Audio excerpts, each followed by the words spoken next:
After being away for a whole month on vacation, this is the plumeria I came back to. What's amazing about plumeria is that they can handle drought really well. They don't wilt quickly, even if they go weeks without water.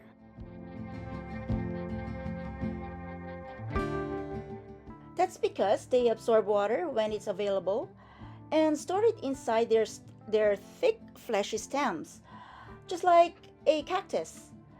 During dry periods, they use this stored moisture to survive. That's why their stem looks plump and firm when healthy. And it's also the reason why we have to let the soil dry out before watering again to prevent root rot.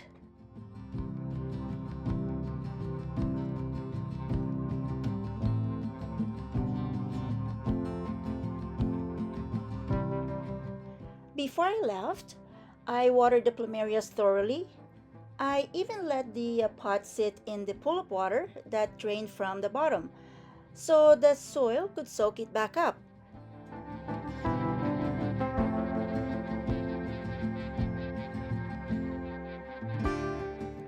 The stem is still nice and plump, not shriveled or wrinkly like raisins. If you ever see wrinkled stems, that's a sure sign of dehydration.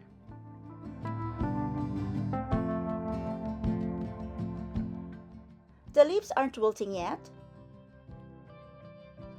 but I do see one starting to turn yellow, which can be an early sign of water stress.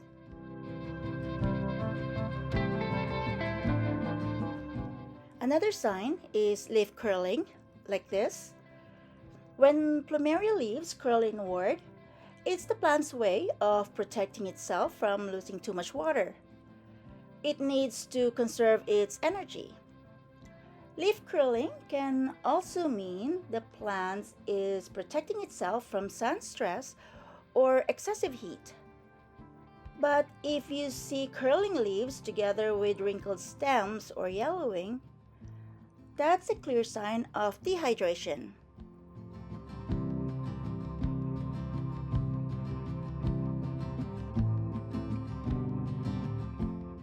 By the way, this plumeria stays in our family room, right by the southwest facing windows, so it gets that really hot afternoon sun. Plus, I keep it under a grow light for about 11 hours.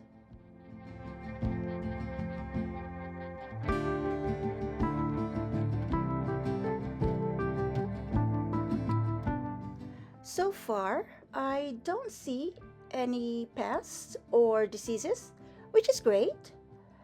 But if you spot tiny bugs or yellow spots in your plumeria, spray them off with some gentle insecticidal soap.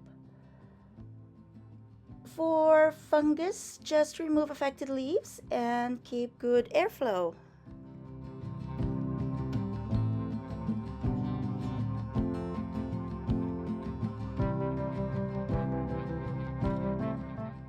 Here's another plumeria I have.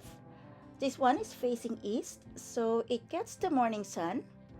It still gets pretty warm, but it's not as hot as the afternoon sun the other plant gets from the southwest facing windows.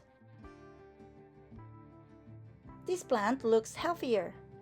I don't see any signs of stress, and that's good because stressed plants are more susceptible to pests. The most common pest I see on my plumerias is spider mites. They're tiny insects that looks like little spiders. They make fine webbing on the plant and suck out the sap. They multiply really fast, and if you don't treat them, they can actually kill the plant. So whenever I spot them, I isolate the plant and give it a good spray with insecticidal soap. As for dehydration, I don't see any yellowing or curling leaves on this plant, so it looks well hydrated and healthy. If you notice wrinkled stems, yellow leaves, or leaves curling inward on your plumeria, that's the plant's way of telling you it needs water.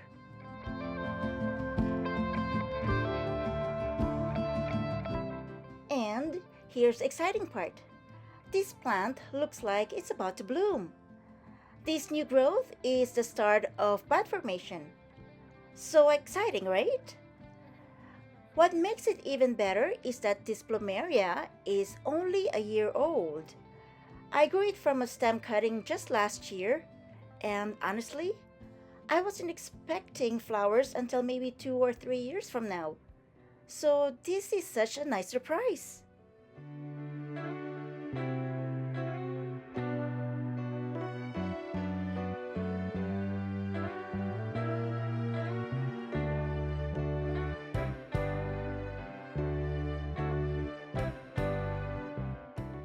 Here's an update on the plumeria buds.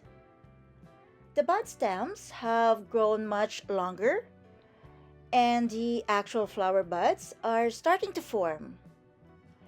On this stem alone, there are about, let's see, one, two, three, four, five, six, seven bud clusters.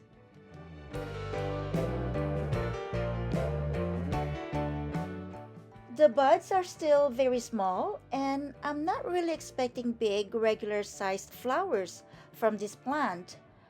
And that's because the pot it's in isn't very big.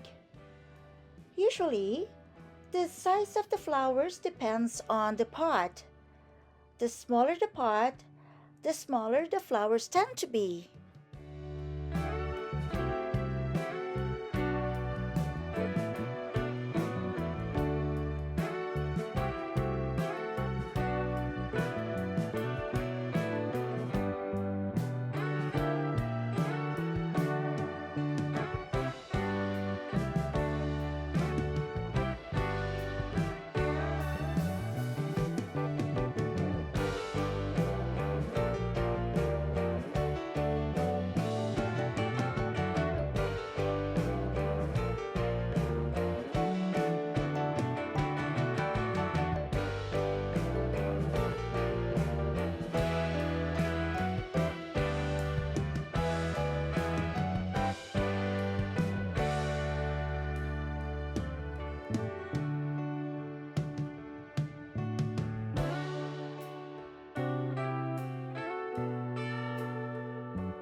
I think I already have a pretty good idea of what color this flower is going to be.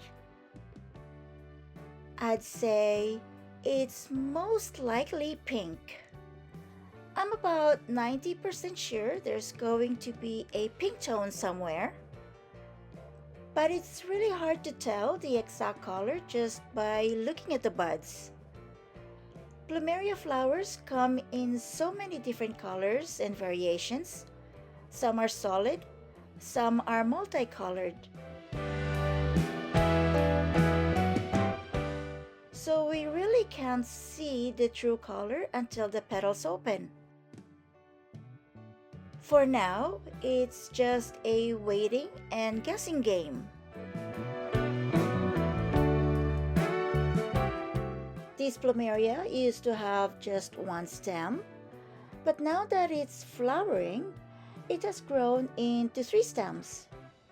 These new stems help support the flowers. You can think of them as little arms the plant is growing to hold and help support the flowers. I actually love these 3 stems. They give the plant a fuller, more branched look.